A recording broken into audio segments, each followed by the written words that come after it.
Yang kedua, tidak bisa dipungkiri, kita sudah sepakat, sudah meyakinkan diri dan memantapkan rukun untuk menjadi damai. Kenyataannya kita adalah berbeda.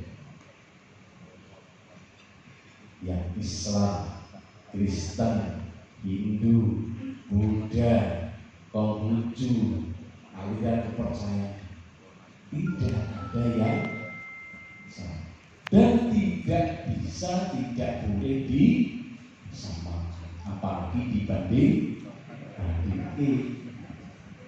Jelas kan ya?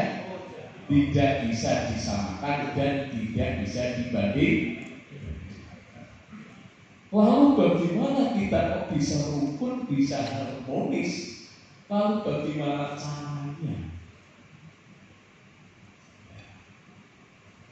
Kemudian tadi sudah disampaikan oleh Pak Ketua FKUP Kota Semarang. Cara bahasanya agree in this agreement. Bahasa Jawanya agree in this agreement. Nah, maka ada dua kata yang harus kita pilih. Bersama dalam perbedaan atau berbeda dalam kebersamaan. Halo? Halo? Berbeda dalam kebersamaan atau bersama dalam perbedaan. Pilih. Halo? Berbeda dalam kebersamaan. Karena kita tidak mungkin untuk disama-samakan, dibanding-bandingkan. Tapi kita harus sepakat, kita hidup di negara Kesatuan Republik Indonesia. Maka kita harus bersama, walaupun kita berbeda. Nah, baik. Ini kenyataan, fakta yang harus kita terima.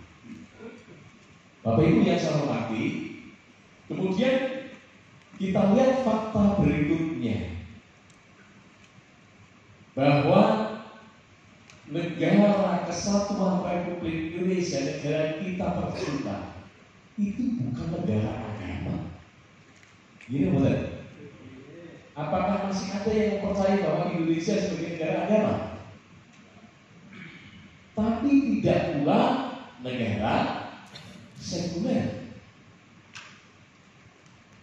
Berarti negara kita negara apa? Negara yang berpancasila, negara Kesatuan Republik Indonesia yang memiliki semboyan Bhinneka Tunggal. Karena kita sudah tahu, ya, sejak awal berdirinya negara kita memang sudah beraneka ragam budaya, suku, ras, agama, termasuk mungkin warna kulit, ya, itu sudah berbeda. Di awal negara kita berdiri sudah sepakat Bhinneka Tunggal. Ibarat kita mensikapi negara ini sebagai sebuah bangunan yang bangunan tersebut merupakan satu struktur yang saling menguatkan. Ada yang menjadi betonnya, ada yang menjadi pintunya, ada yang menjadi jendelanya. Agar bangunan itu bisa elok, bisa manfaat, bisa maka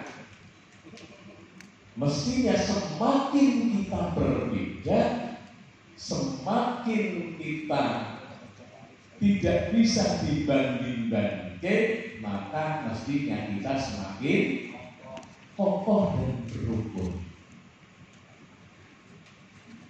Lalu bagaimana caranya? Kan gitu ya? Bagaimana caranya? Mau berbeda harus rukun.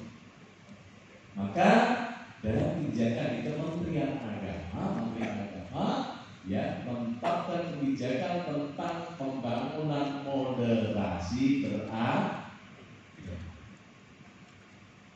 Agar kita bisa mewujudkan masyarakat yang toleran, yang harmonis, yang damai, yang saling menghormati dan menghargai, maka kita harus merubah mindset kita tentang agama, yakni dengan moderasi beragama.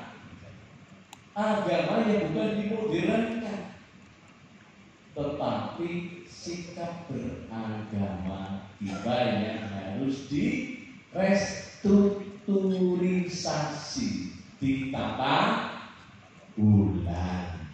Kalau agamanya, Qurannya, Injilnya, kitab sucinya, it's okay, mapan sudah selesai, tidak ada perbedaan.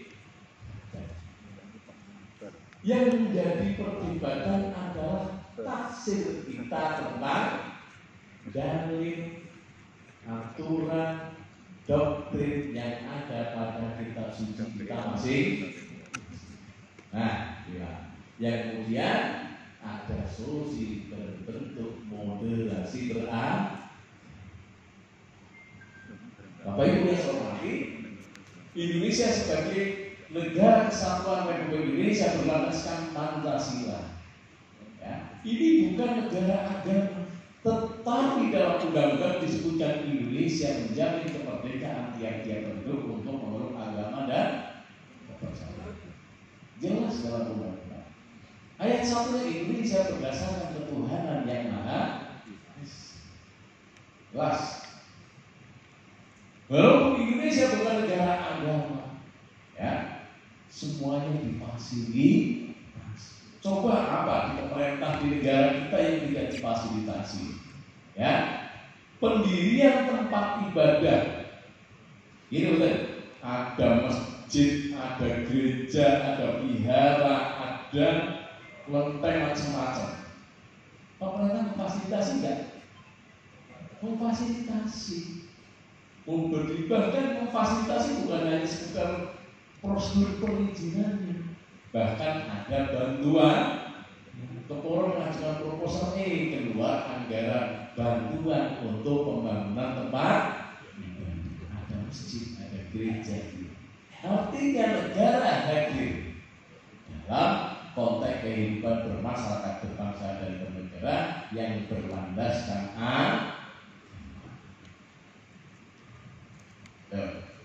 Yang kedua, Indonesia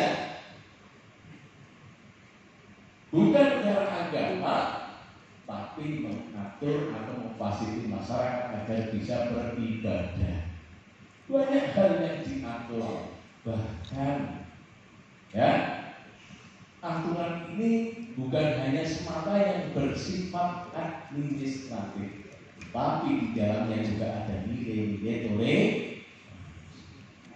Indonesia yang bukan negara agama, masyarakatnya mayoritas beragama Islam, tetapi hari liburnya hari Minggu bukan hari Jumat.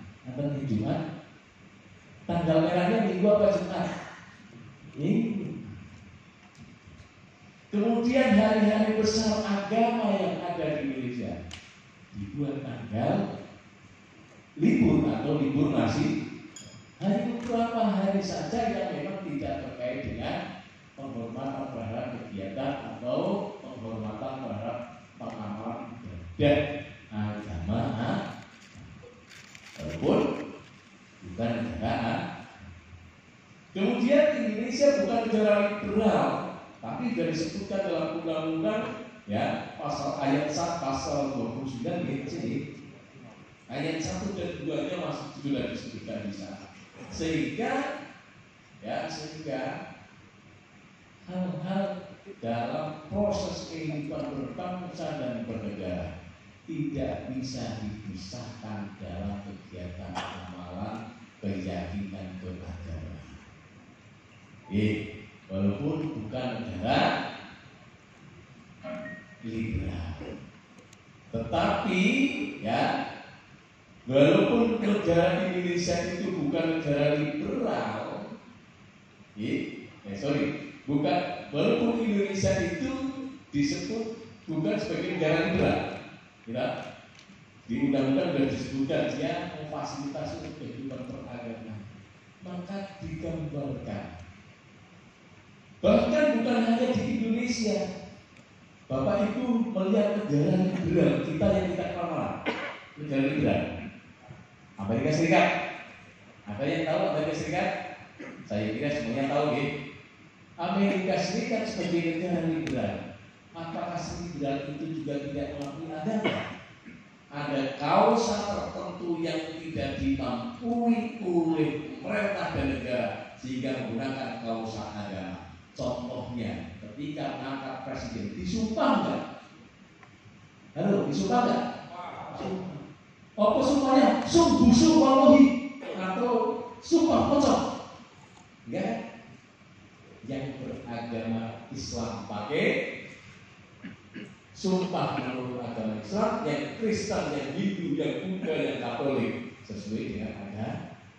Padahal negara ini, apalagi kita sebagai negara Indonesia yang jelas-jelas dalam undang-undang disebutkan tidak memfasilitasi menjamin kemerdekaan penduduknya untuk beribadah sesuai dengan ajaran agama. Bapak Ibu yang saya hormati, namun demikian ada tantangan yang berkembang di negara kita. Yang pertama, berkembangnya cara pandang, sikap dan praktek beragama yang berlebihan atau ekstrim yang mengesampingkan martabat kemanusiaan. Dan ini urgensi moderasi beragama, maksudnya di awal. Jadi berkembangnya cara pandang, ya, sikap dan praktek beragama yang berlebihan. Kira-kira yang praktek berlebihan itu yang seperti apa sih? Tadi sudah disebutkan yang mengesampingkan martabat kemanusiaan. Ya. Yang kedua adalah berkembangnya klaim kebenaran. Betul, kita berbeda, tidak bisa dibanding-bandingkan, tidak bisa disamakan. Tetapi tidak pula untuk kita mengkooptasi, mengklaim kebenaran mutlak pada diri kita. Berkembangnya klaim kebenaran subjektif yang memaksakan kehendak atas tafsir agama serta pengaruh kepentingan ekonomi politik yang berpotensi memicu konflik. Contohnya kalau di Islam umpamanya, dasarnya hanya fikih. Kalau yang tidak sama dengan saya haram, sesat, fitnah dan seterusnya, masuk neraka, halal darahnya. Ini kalau sudah seperti itu, walaupun itu kata-kata kalau sudah sampai pada kata-kata halal darahnya, ini kan tidak lagi berarti sudah mulai ada arah pemahaman yang radikal, ekstrim. Kemudian yang ketiga, berkembangnya semangat beragama yang tidak selaras dengan kecintaan berbangsa dalam dan bernegara. Ini benar. Jadi berkembangnya semangat beragama, tetapi tidak dilandasi dengan kecintaan dalam kehidupan bermasyarakat, berbangsa dan. Nah, kemudian apa solusi yang ditawarkan? Yakni dengan moderasi beragama. Apa sih moderasi beragama? Itu cara pandang, sikap, praktek beragama dalam kehidupan bermasyarakat dengan cara mengejawantahkan eksistensi ajaran agama yang melindungi martabat kemanusiaan dan seterusnya. Bapak Ibu sudah bisa baca, ya? Agama ini sebagai inspirasi, bukan aspirasi. Maka apapun agamanya pasti mengajarkan kebaikan, mengajarkan kedamaian. Maka kita sebagai warga negara yang taat beragama, apapun agamanya, kita harus bisa menunjukkan sikap toleransi, ya, sikap damai, kemudian sikap saling hormat.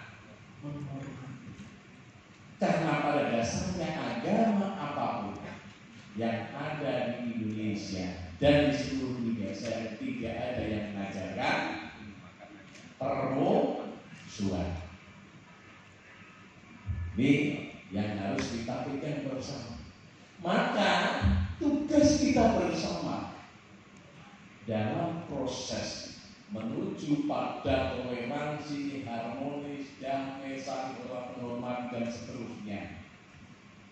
Ya, di tengah fenomena yang muncul tadi ada 3 fenomena. Yang pertama, memperkuat esensi ajaran agama dalam kehidupan masyarakat.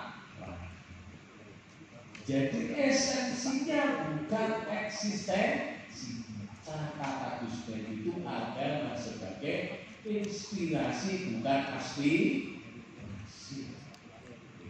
Kata Gusmen agama, ya, Gus Menteri, agama ini sebagai inspirasi. Kemudian yang kedua, karena agama ini berbeda-beda yang tidak bisa dibanding-bandingkan dan seterusnya, harus dikelola, mengelola keragaman tafsir keagamaan dengan mencerdaskan kehidupan keberagaman.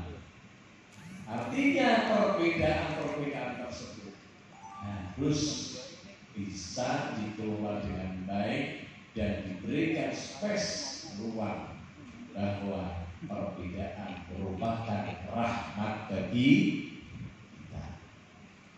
Perbedaan adalah rahmat. Ya, katakanlah kalau kita sederhanakan dalam satu bangunan, contohlah kendaraan. Apakah kendaraan mobil